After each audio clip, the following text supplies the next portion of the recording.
Hello, everybody. My name is Lance Johnson. I want to welcome you to another episode of Amplify Your Business. On today's show, I have Vanessa, who started a company called Jack 59. Vanessa, why don't you tell us a little bit about your company? Jack 59 was started in 2015. I had decided that the working world wasn't working for me.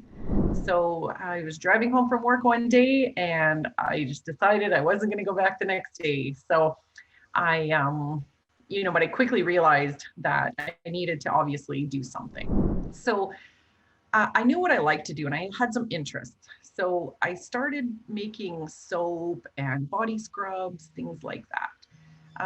So we had all sorts of stuff. I had no focus. I was doing markets all over the place.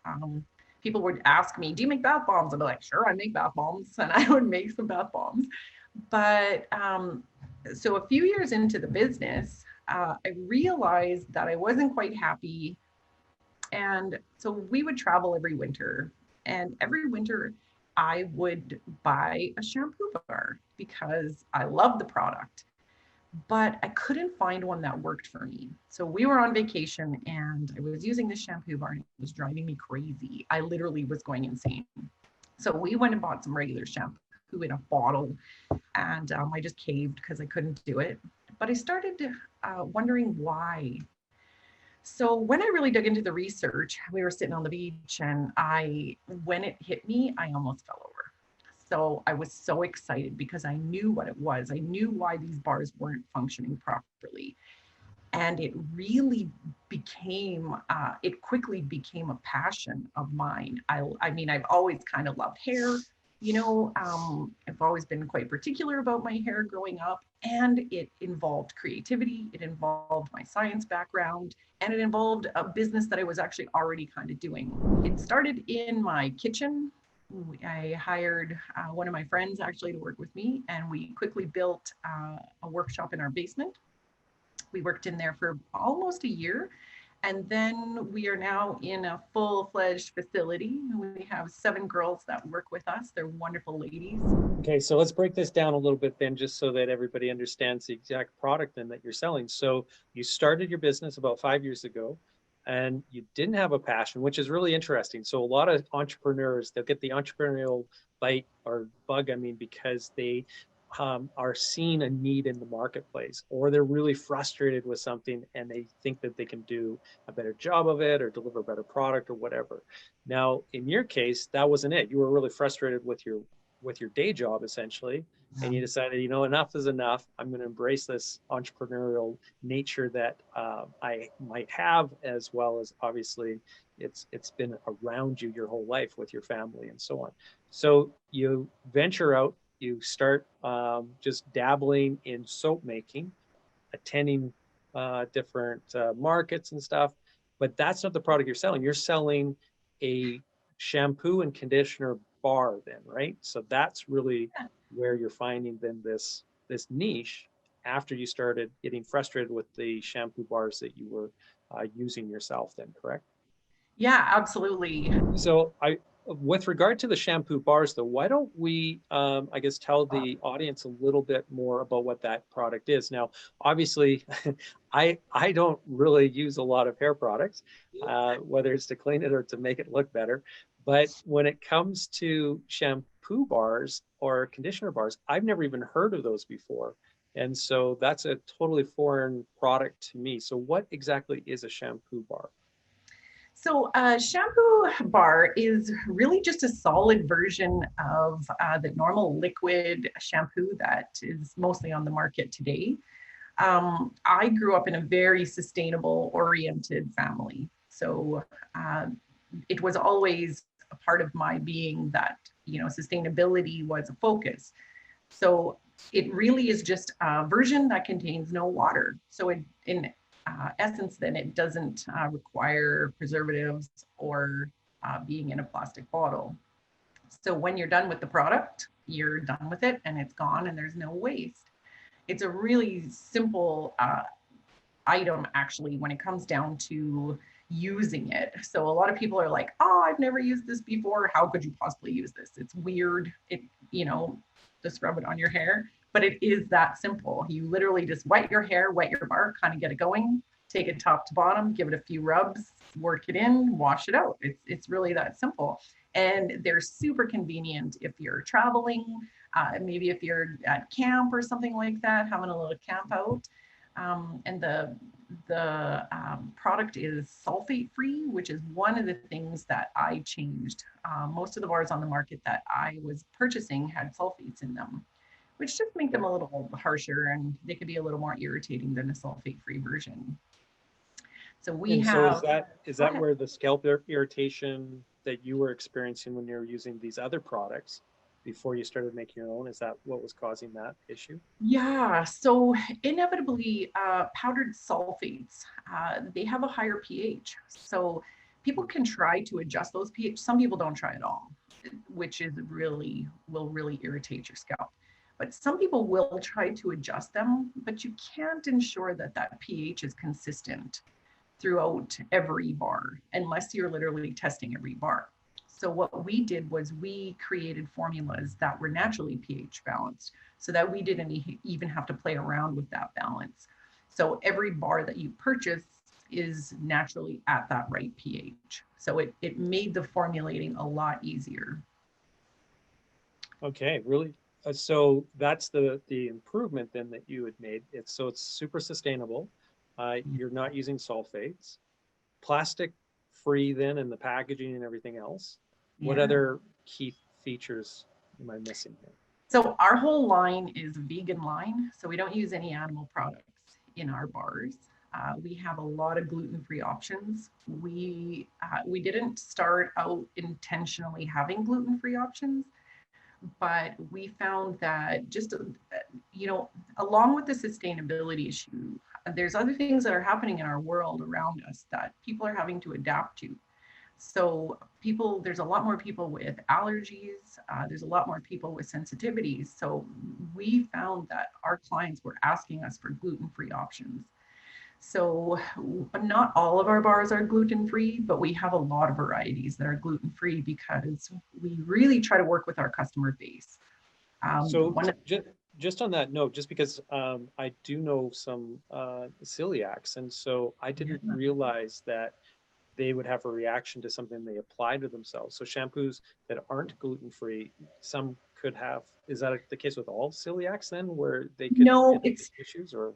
it's not. So I can't speak exclusively to celiacs, but I'm gonna, because we have to be a little bit careful. So we are technically a cosmetic company. So we don't make any claims to our products, and we're very careful with sensitivities. We don't want to have somebody have something that they're going to have a sensitivity to. So how we look at it is all of the ingredients that are in our bars are okay for gluten sensitive people to use. Not every person with a gluten sensitivity is going to have a reaction for something put on their skin.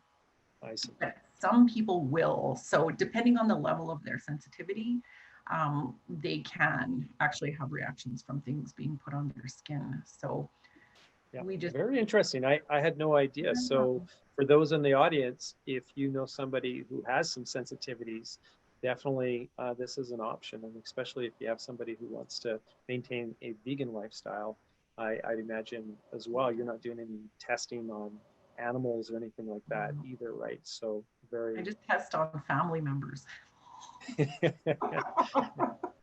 Yeah, only small children have been harmed with this. Yeah. Right. So that's really great. So you guys have positioned yourself in the marketplace with a really unique product. Now, one of the things that I love about that is just the packaging. Packaging drives me absolutely crazy in a lot of the consumer products that we have. And so there's obviously with the bars, there's a lot less need for that. Just like it would be with a soap bar, I guess, right? With a hand soap bar.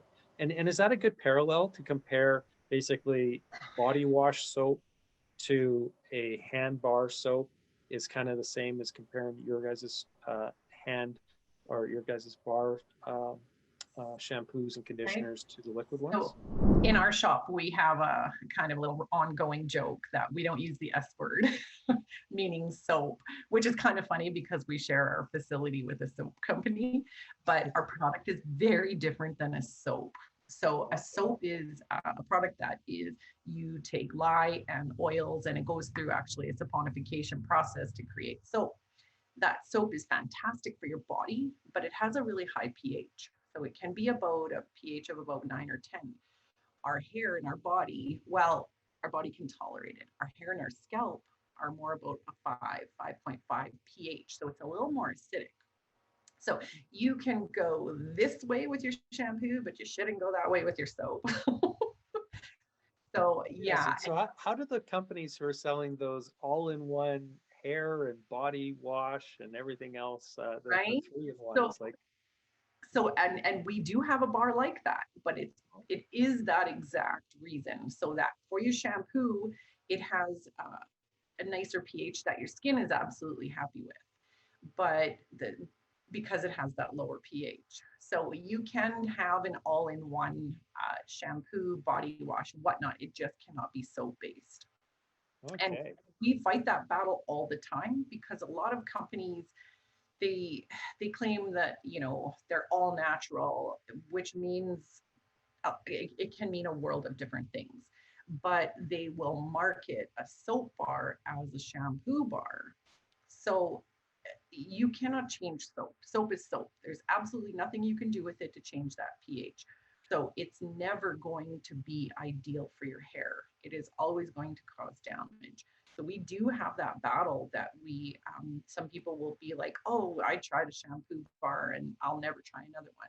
So we do a lot of, we give out a lot of samples and we try to re-educate people, on proper ingredients that should be in a shampoo. So Vanessa, I understand that you pivoted your business a bit from before COVID to now in COVID. Do you want to share with the audience a little bit about what it is that you're doing differently now than what you were doing pre-COVID? Yeah, absolutely. We made quite a few changes through COVID. One of them, again, was the big rebrand. That we really had an opportunity to work with a company called ep.25-Amplify. So they're a company, a lending company that deals with Aboriginal entrepreneurs. So we got a loan slash grant from them. So we were able to do the big rebrand, actually do all of that. And then it also let us kind of change our focus. So we started focusing more online. So we put it on our social media that we were very able to do drop-offs and provide pickups. So we had a lot of people place their orders online and then they could just come and pick them up. And of course, we were still at my house. So I had my husband making bars. It was really cool. So the other big difference that, or the change that we made actually, was we started reaching out to wholesalers a lot more. So we really focused on that. We actually have now, I think, 50 wholesalers throughout Canada. Oh, wow. So yeah, that was really big. We worked with some other companies that helped us out. One of the things that I realized was, so first of all, I had no staff at the time, so I couldn't reach out to my team, which are invaluable to me. Those girls are like my arms. They are so, I can't speak highly enough about them. But so what I realized was I was actually wearing way too many hats. All of these jobs, as an entrepreneur, if I were to focus on one little job, absolutely I could rock it out, even if I didn't have the knowledge how to do it. Anybody can figure out how to do things, but I was just spread too thin. So really one of the things that helped me the most was bringing on other companies to help me do what I needed to do. So we reached out to a company called Great Little Box Company in Vancouver, and they actually did all of our boxes for us. They worked together with Amanda and her team. Graham was a big part of that at Curio Studios here in Edmonton, and they did our rebrand. So they also designed all of our packaging. They've done Nice. so much work for us. So those companies actually worked together, often even with me not in the picture, which was amazing. So yeah, and the the boxes, all of our designs, everything came out, and we had some other people helping us implement all of that stuff. So the process was amazing, and it really gave a new life to our company. So now speaking of like pre-COVID sales versus now, not sharing any numbers, but I'm just wondering Right. about percentages. Are you doing more business now than what you were pre-COVID? We're doing about 3 times more now than we were before Three COVID. times. Okay, so Yeah. here you are. COVID hits. Most entrepreneurs are really struggling through that. You guys did a tremendous growth. What do you, I guess, chalk that up to? I know you said that you pivoted and started to do a lot more focus on the wholesale. Is that where most of your growth came from, was the wholesale side? Actually, weirdly, it's really split almost even into the three aspects. So we still do. We're at the a local market in Edmonton called Bountiful Farmers Market. We're there every weekend. So that, along with our other markets, is about a third of our sales. Our online sales are about a third, and our wholesale is about a third. So it Okay. really everything. One of the biggest things that organically happened was people became more supportive of local companies.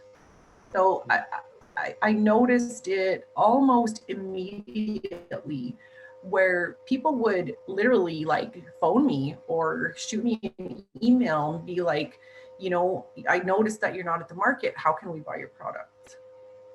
So one of the biggest aspects of my company, and I always said, no matter how many hats I wear, I always want to have that one-on-one relationship with our customers.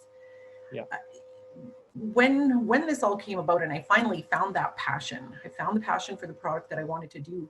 Part of my passion comes from hearing the feedback from the people that are using our product.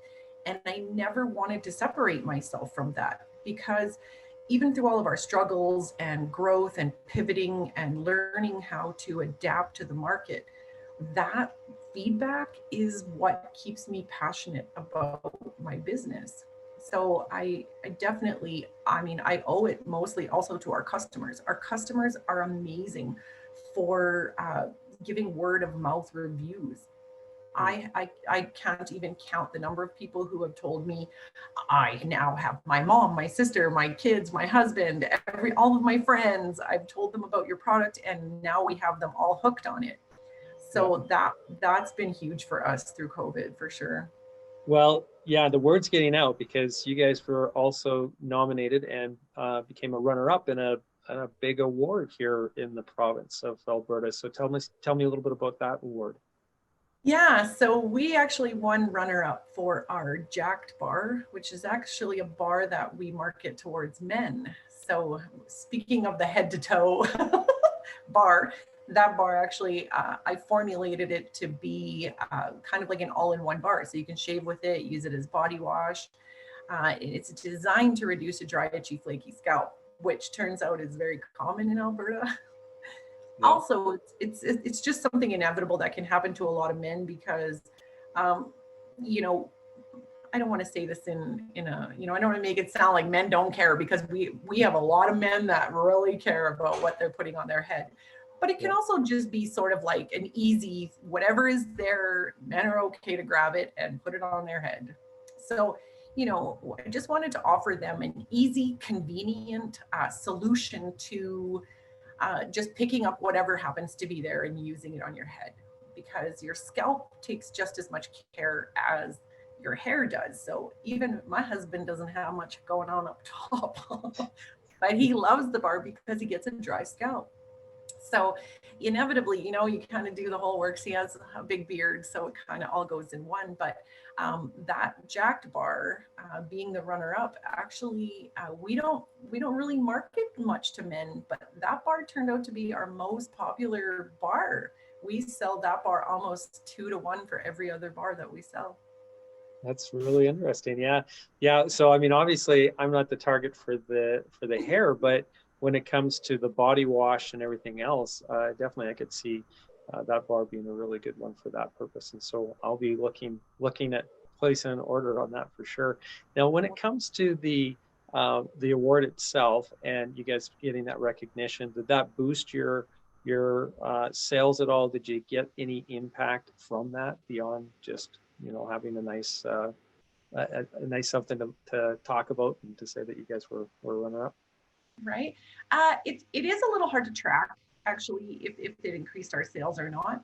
Um, I try not to look at though. I mean, obviously, business wise, you're going to look at all those statistics. But really, what I did notice throughout it is we had a lot of support. So we had a lot of, congratulations. A lot of people were very aware that we won that.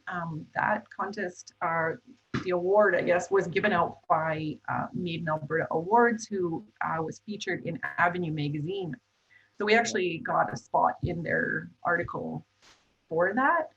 So, I mean, it regardless of whether it increased our sales or not, it just felt really cool. You know, that recognition was really amazing.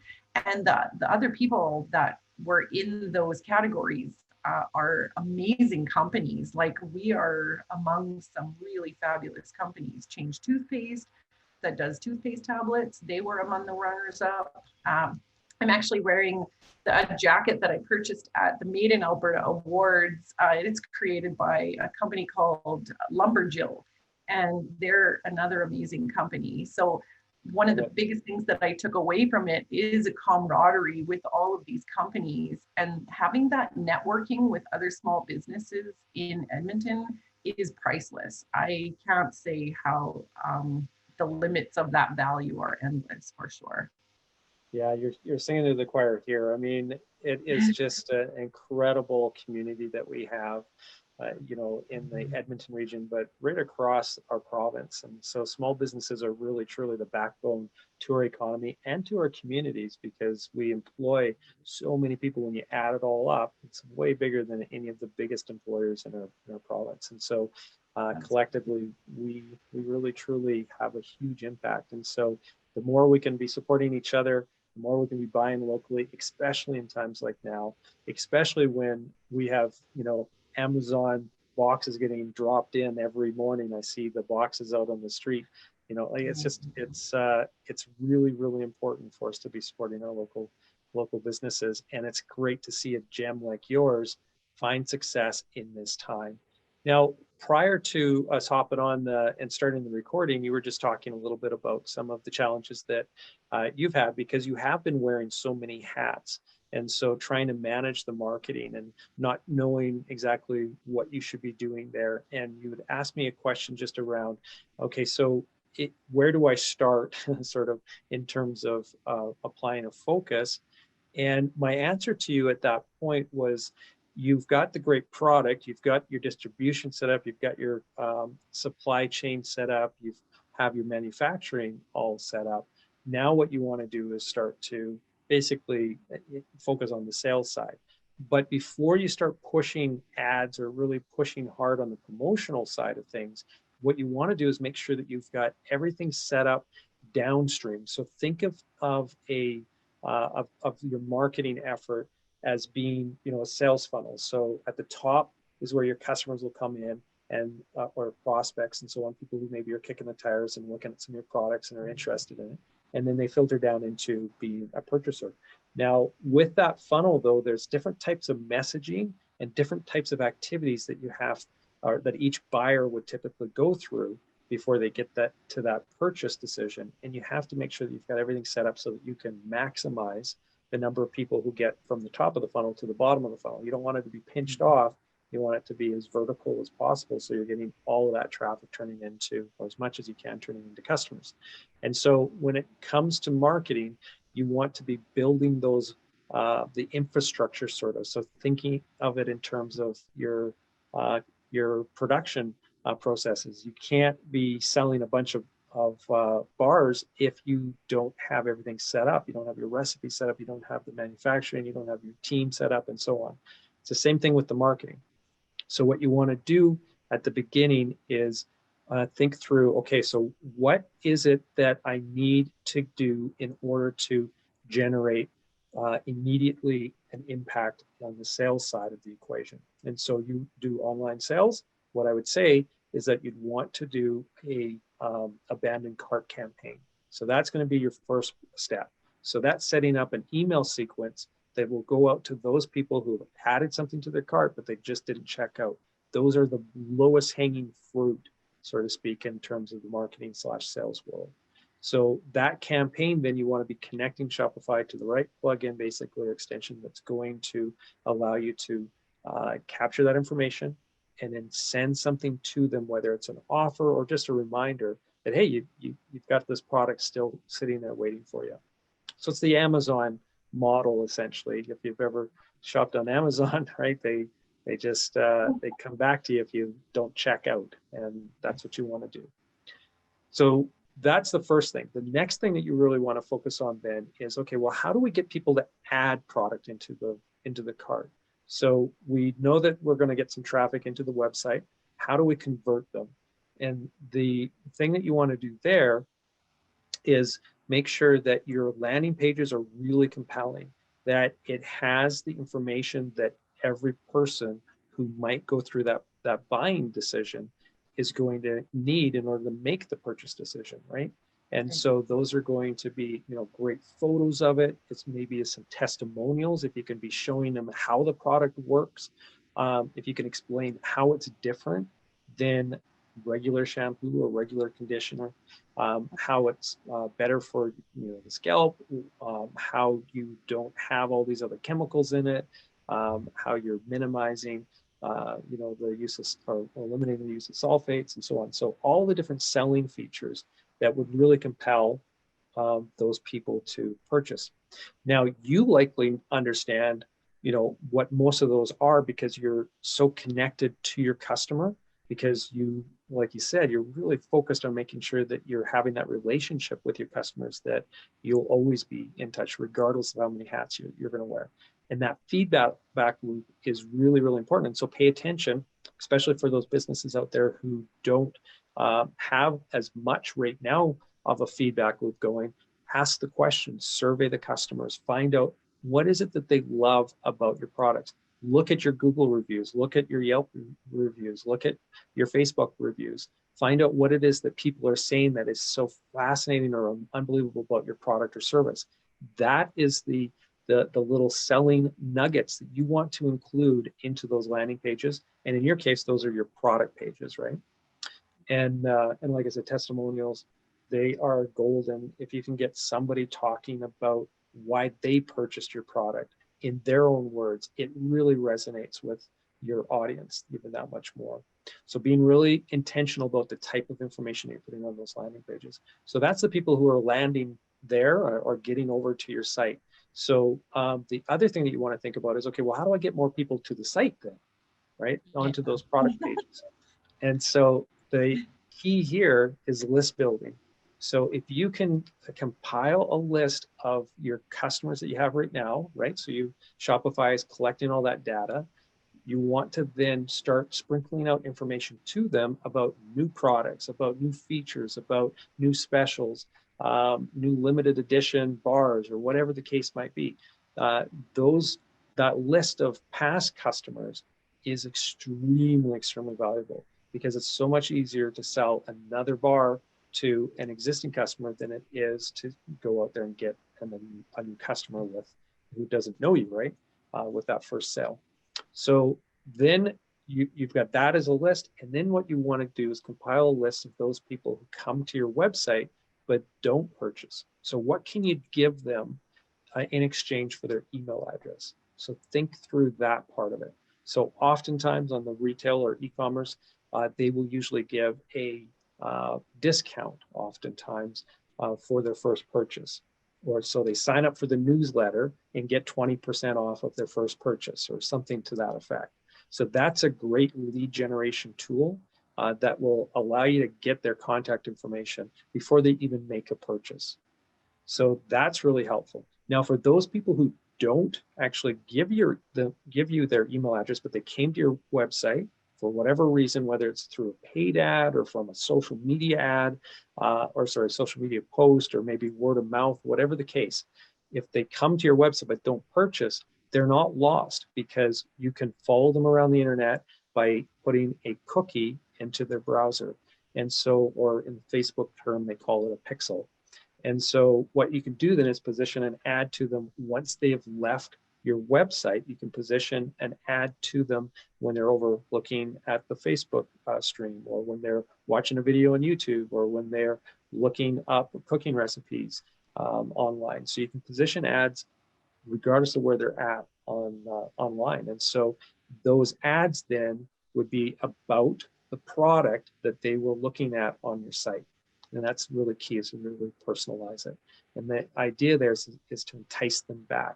And sometimes offering some sort of a discount, some sort of a special, some sort of a bonus for them to come back to the website, because they're already there, they're already expressing interest, but they left for some reason. Maybe that's going to be the thing that will just nudge them over the edge. And so kind of like that 20% introductory offer, 20% off coupon if you sign up, it kind of something similar to that, where it's just a little extra. I like to do bonuses. So, you know, if you buy in the next 24 hours, you get an extra bar, or you get this extra smaller sample bar, or something like that. Or I know you do protective cases for your bars too. So maybe you throw in one of those. I'm not too sure, but you play around with that offer, and that will then get them back to the site. And then on top of that, then the next step, so we're thinking about, again, that funnel in the reverse. So the next thing that we want to talk about is getting the people to the site originally. And so typically that's through some sort of awareness campaign. So that's either awareness ads on social media, so on Instagram and Facebook, where you're active right now, or it could be doing an influencer engagement campaign in which you activate a bunch of influencers who are using your product and they're talking about it. Or maybe it's a user-generated one, or referral kind of base, where I know you have a point system on your website. I believe so, right? Yep. When it comes to the purchases. Yeah. So there's a loyalty program built in there. Well, maybe you can create a contest in which they can earn themselves kind of referral points for referring new customers in. And so all of those things are going to help drive more traffic to your website. And then you have the other sequences in place to manage that. So it's a lot to think about. And I know we're going to have some more conversations about that, you and me, but I wanted to mention this for everybody who's on the call, that you don't want to think of doing the ads until you've got everything else kind of set in place. That's one of the biggest mistakes that I see, because people then start throwing good money after bad. And Facebook, they make it as easy as possible to take your money with their ad platform.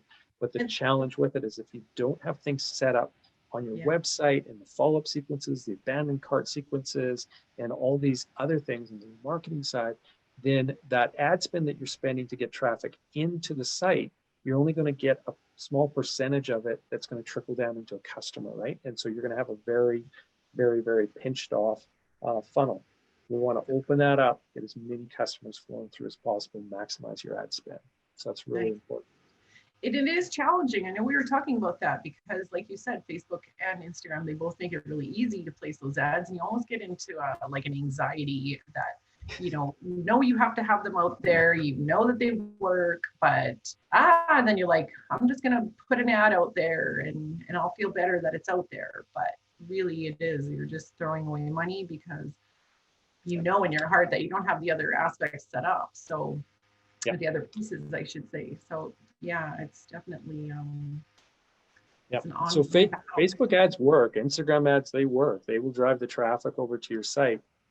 And so you will get some sales out of that. You're just not going to get as many as what you could if you had everything set up properly. And it doesn't, it's not rocket science. And this is what I tell a lot of our clients is, what we do for our clients isn't, super complex. It's just, we do have a level of understanding as to what some of the best practices are. And then we know what to monitor. So we know then after the fact what to change and really fine tune it. And that's where, our value, or the value that we provide, really comes in, is in the optimization of those campaigns, so that we can widen that funnel out even farther. And so, what we charge in fees, we earn back, more than that, plenty more than that for their clients because of that knowledge that we have in widening that out so more people come in or go through the whole process. But it isn't something that is beyond, most entrepreneurs' ability. It just takes a little bit of time and effort. And so as an entrepreneur, and you were mentioning this before about all the hats, is as an entrepreneur, we find ourselves wearing so many hats, doing so many things, and it's really exhausting. And then we find ourselves maybe not doing a great job on things that really do matter, that are important, that you maybe have a very specific skill set in. And so, with anything, it's trading your time for money. And so it's a matter of, okay, is it worth your time to be spent doing the marketing, or is it worth your time to be spent doing the production or the research or the customer service or whatever the case might be, and let the marketing experts do the marketing stuff. And that's the same with anything, right? So that's not a novel concept at all. It's for sure. And you have to also, you have to keep that passion in mind. Like, if I was struggling for a while to do the ads, to do little pieces of it, to I'm going to dig in today and I'm going to do an email campaign, but it is not my passion. And I quickly get tired of it. I get frustrated. So having that ability to know when you need to, tap out and have somebody else do it is invaluable. And I wish I actually would have known just when to let go of things earlier in my business, for sure. Yeah, because you can experience a lot more growth, right? Because of that. And if you do know when the right time is to transition over. But I don't know any entrepreneur that probably, lets go at the right time or tries to bring in that extra support. Usually we push it a little farther than what we should in all aspects. And I'm to blame exactly the same, whether it's on the accounting side or whether it's on, just bringing in more staff to help with some of the volume of the work or so on, right? Like, it's just, it's hard to do it. You kind of get pushed to the breaking point almost, and then it's like, okay, something has to change. Absolutely. Yeah. When I first started this, I had lots of people like, oh, this is your baby. Oh, your little company is your little baby. And I actually don't like it when people say that, because your company is not a baby. It's not something that you need to hold on to until it's 18 years old. It's an entity that needs a team. So the quicker that you are able to, bring on that team, like, as an entrepreneur, it's really hard to let, I recently have hired a girl to help me with my admin stuff. And I struggled with that. I was like, oh, how am I going to let this stuff go? And, I wish I would have done it way earlier, because she's amazing. And, there are many other people that can do this job just as well as me. So you have to know when to let things go. Absolutely. Yeah. Absolutely. Yeah, it's a good lesson, I think, for entrepreneurs, because we do sometimes strangle our business success by trying to do too much ourselves.